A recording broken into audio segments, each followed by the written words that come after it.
Bonjour à tous et ravi de vous retrouver ce jeudi. L'arrestation d'un groupe d'activistes sénégalais burkinabés ainsi que quelques Congolais le dimanche dernier à Kinshasa était au menu du point de presse tenu ce mercredi par le porte-parole du gouvernement, Lambert Mende. C'était à la salle de conférence de la RTNC2. Élisée Odia, Laurette Koupa, Pichundita. Reportage. Lambert Mende dit avoir constaté depuis dimanche dernier une surchauffe médiatique et des fortes rumeurs suite à l'arrestation d'un groupe d'activistes étrangers et quelques Congolais. Le porte-parole du gouvernement vient, dit-il, éclairer la lanterne de la population sur cette affaire. Lambert Mende souligne que ces activistes sont des perturbateurs de la paix et sémeurs de troubles soutenus par quelques complices congolais et une ambassade étrangère établie à Kinshasa. Leur objectif était de perturber le processus démocratique au pays. Après une requête du président sénégalais adressée à son homologue congolais, il va de soi que le président Joseph Kabila ait réservé une réponse favorable à ce vœu exprimé par Macky Sall. Tous ces détenus étrangers ont été libérés. En vertu des pouvoirs qui lui sont conférés par la Constitution et les lois de notre pays, le président de la République vient de décider d'ordonner l'arrêt des poursuites contre les 4 sujets sénégalais et burkinabés qui ont toutefois été déclarés personae non gratae en République démocratique du Congo par le gouvernement de la République.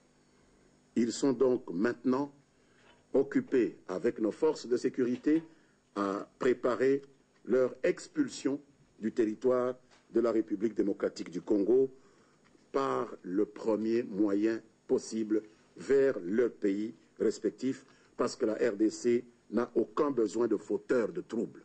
Les autres protagonistes, il y en a de Congolais, il y en a d'étrangers, de cette saga connaîtront tous, dans un délai très rapide, et c'est la volonté du président, leur sort de la part des autorités administratives, sécuritaires et judiciaires du pays qui ont ouvert des dossiers en ce qui les concerne. En tout état de cause, la manière dont le peuple congolais voudra conduire son processus démocratique ne dépend que de lui et de lui seul. L'histoire du Congo, ce sont les Congolais eux-mêmes qui l'écriront au Congo même, a conclu le ministre de la Communication et des Médias. Aussitôt commencé, le procès Christopher Ngoy connaît son premier couac. L'activiste de droits de l'homme exige que ses audiences soient publiques et médiatisées. Il dénonce également le fait que le journaliste ait été interdit d'accéder dans la salle d'audience ce mercredi, d'où son appel pour que le tribunal revoie sa décision. On écoute à ce sujet l'un des avocats de Christopher Ngoy. Suivez. L'audience de notre client, M. Christopher Ngoy Mutamba, était prévue aujourd'hui à la prison centrale de Makala, mais seulement il s'est fait que, alors que l'audience est publique, le tribunal n'a pas voulu permettre à la presse d'accéder à la salle d'audience. Et nous avons trouvé cela anormal. On ne peut pas empêcher la presse d'accéder à la salle d'audience, alors qu'on a vu par le passé, il y a eu plusieurs grands procès qui ont été médiatisés, et il n'y a aucune raison valable qui puisse, n'est-ce pas, justifier un tel refus. Voilà pourquoi M. Christopher Ngoy Mutamba lui-même a dit qu'il a été présenté le 10 février dans la presse, tant nationale qu'internationale, au ministère de l'Intérieur lorsque on l'a fait sortir du cachot où il a été incarcéré sans aucun contact avec ses avocats, ni encore moins avec sa famille, pendant 20 jours. On le présente devant la presse sans aucune autorisation et sans son accord. Voilà pourquoi il estime que, ayant été présenté de cette façon-là, il faut aussi que le procès puisse être équitable et qu'il puisse être suivi, n'est-ce pas, par toute la population, tant nationale qu'internationale, qui avait mis à sa charge 10 incriminations. Aujourd'hui, on en est à 5. Le ministère public n'a retenu que 5. Voilà pourquoi nous estimons que sa défense, ses moyens de défense aussi, il doit les présenter publiquement. D'autant plus qu'il est poursuivi comme auteur moral des actes posés prétendument par la population. Donc c'est la population qui est jugée. On juge les actes de la population à travers un soi-disant auteur moral qui est M. Christopher Ngoy Mutamba. Il faut que cette population soit quand même informée. Le monde célèbre ce dimanche 22 mars la journée mondiale de l'eau. Figurez-vous, l'accès à l'eau est un droit élémentaire de chaque enfant. La matière était au centre des discussions ce mercredi lors du point de presse hebdomadaire de la MONUSCO. Il a connu la participation du représentant de l'UNICEF en RDC, Pascal Villeneuve. Reportage. L'enfant et ses droits étaient au menu de la rencontre de ces jours ici, au siège de la MONUSCO, à quelques jours de la célébration de la Journée mondiale de l'eau. Pascal Villeneuve, représentant de l'UNICEF en RDC, invité pour la circonstance, a démontré combien l'accès à l'eau potable est essentiel dans la lutte contre la mortalité infantile et autant il permet le développement des communautés locales. D'abord, en ce qui concerne les enfants, l'accès à l'eau potable constitue l'un des droits inscrit dans la Convention relative aux droits de l'enfant qui a été ratifiée par la RDC. Il faut savoir également que l'une des 3 premières causes de mortalité chez les jeunes enfants âgés de moins de 5 ans, ce sont les maladies diarrhéiques. Les autres principales causes de mortalité étant les infections respiratoires aiguës et le paludisme. L'augmentation de la couverture en eau potable, l'hygiène individuelle et l'utilisation de moyens de latrines améliorés constituent une stratégie très importante pour réduire l'incidence des maladies diarrhéiques. L'expert du Fonds des Nations Unies pour l'enfance a toutefois salué les efforts fournis par la République démocratique du Congo en matière de scolarisation des enfants et espère une nette implication du gouvernement de la RDC pour l'amélioration de la situation des enfants du pays de Lumumba. Le taux de fréquentation scolaire au primaire a augmenté de 75% en 2010 à 81% en 2014. Et ce qui est également important de mentionner, c'est que ça s'est accompagné d'une réduction de la disparité entre filles et garçons. La seconde partie de ce point de presse, comme d'accoutumé, s'est penchée sur les questions sécuritaires. On retiendra que la situation sécuritaire du pays est plus ou moins calme, excepté quelques cas de violence enregistrés, surtout dans la partie est du pays. Et le secrétaire général de l'ONU plaide pour le respect et la mise en œuvre de l'accord cadre. Dans un rapport dévoilé à la presse, Ban Ki-moon dénonce la lenteur et les manques de volonté des signataires de respecter leurs engagements. Résumé de ces rapports avec John Lungila. Suivez.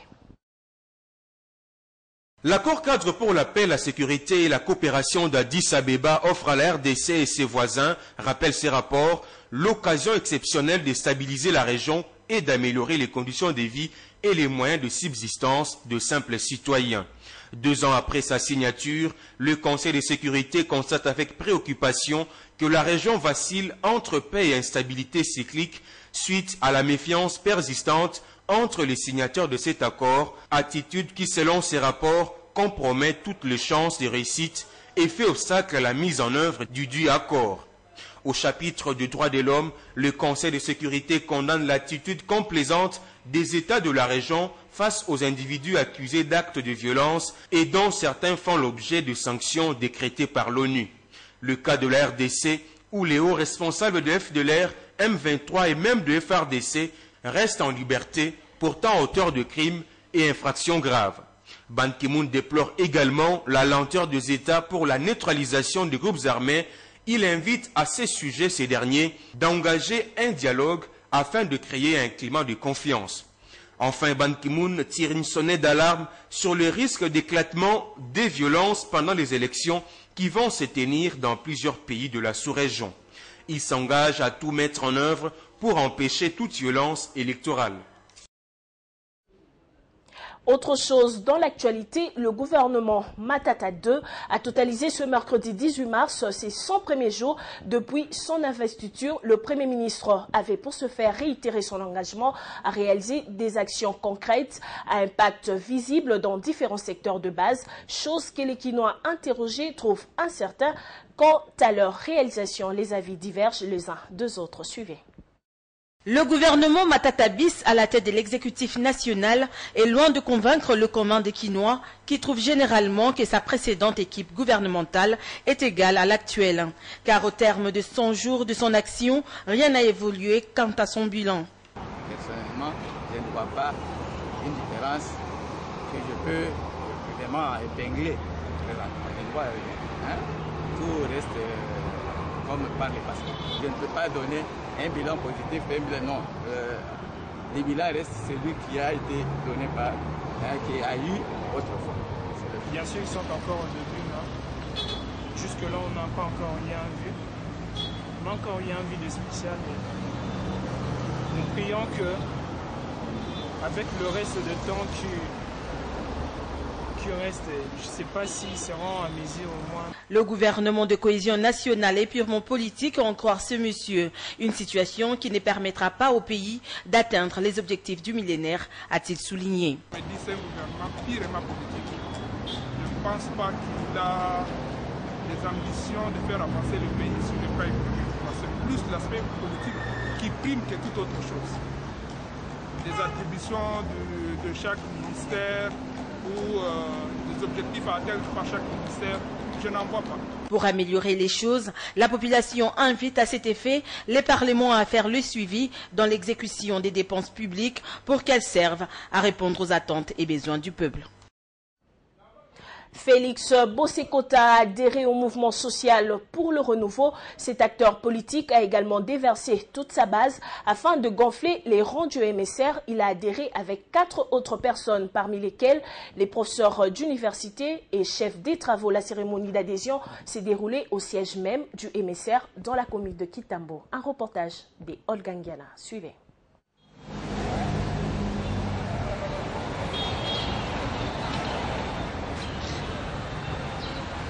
Félix Bossekota est arrivé au siège du mouvement social pour le renouveau tout joyeux, moment étant crucial pour sa carrière politique. L'adhésion au MSR est solennelle. 4 autres personnes ont intégré ces partis de la majorité présidentielle. Le professeur Makete, le prof Nicodème Matadissi, les chefs des travaux Elembo et le mandataire Willy Maingolo ont tous reçu les képis et écharpes aux couleurs du MSR, mais aussi des statuts régissant ces partis. Une adhésion qui resserre le rang du MSR à l'approche des élections. Ce n'est pas le début,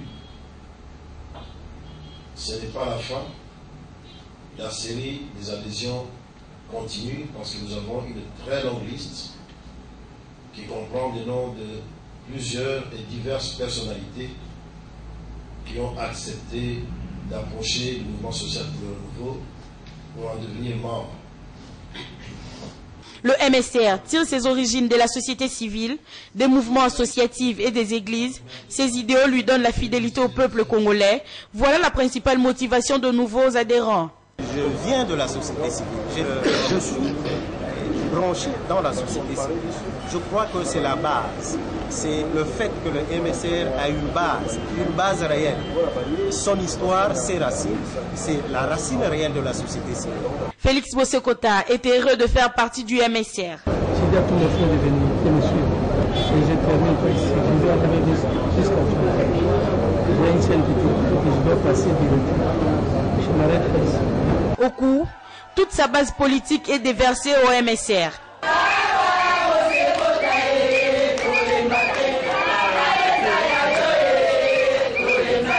Le mouvement social du renouveau laisse ses portes ouvertes à tout celui qui éprouve sa devise « Solidarité, justice et service ».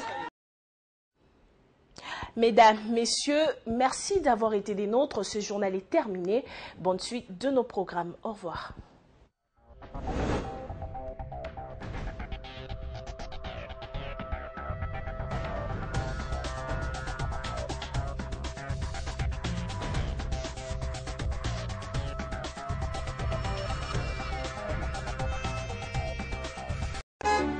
Oui, il est possible. Il est possible de rouler tout un mois à seulement 15 000 francs congolais en profitant de votre consommation réelle d'électricité. Il est possible de rouler avec 0 francs congolais grâce aux panneaux solaires. Oui, il est possible de brancher, recharger et rouler. La V5, la première Jeep 4x4 électrique au monde, efficace, 5 sièges, air conditionné, vitesse maximum de 120 km/h. Système de direction EPS, une autonomie maximum de 200 km après 6 heures de recharge. Plus question d'entretien régulier.